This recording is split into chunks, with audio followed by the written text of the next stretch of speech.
One of the things that I'm doing is negotiating with the government the best deal for London, which by extension is the best deal for the UK, because we are the engine of our country. We are the financial capital of the UK, we are the cultural capital of the UK, and we are the political capital of the UK.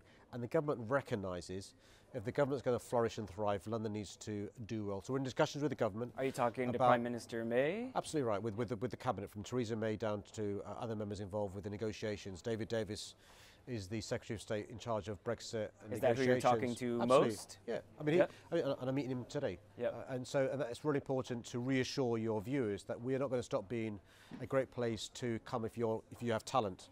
But also the underlying strengths of London are still here. The ability to attract talent, really skillful Londoners, access to finance, access to the best universities in the world, access to Oxford and Cambridge 50 miles away, access to life sciences, access to other skills which help finance and tech, fintech, of course. So all those things are still here. Obviously, Brexit, I campaigned against Brexit. Yeah. I wanted to remain in the European Union, but we are, and we're going to make the best of where we are. When do you think your London tech companies and other financial companies, for that matter, need clarity by? There are only 20 months left in the negotiations, but really it's more like 12 because it has to go through the EU Parliament. So people are holding up investments, not investing in London. I've heard that from companies. So when are you hearing that these businesses are saying, this is when we need to know by? Well, firstly, let me tell you about who is investing in London. Apple, record investment since Brexit.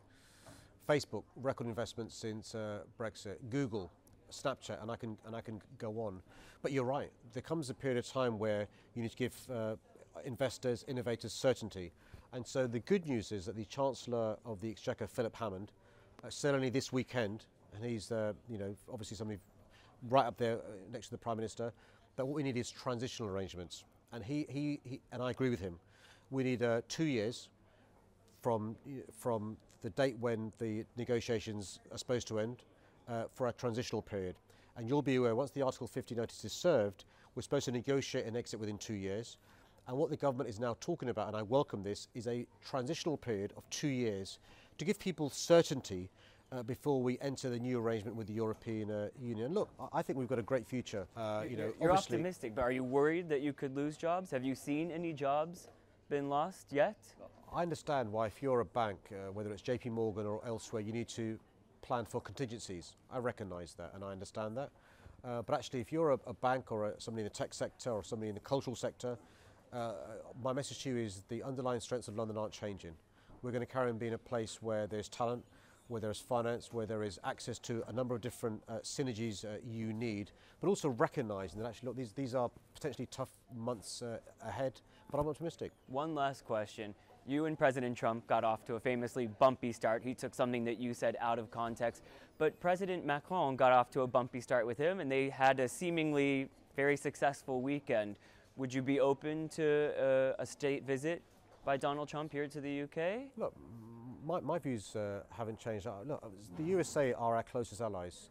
I'm welcoming Rahm Emanuel to London today. I was with the Mayor of Houston last week. I love Americans, love America.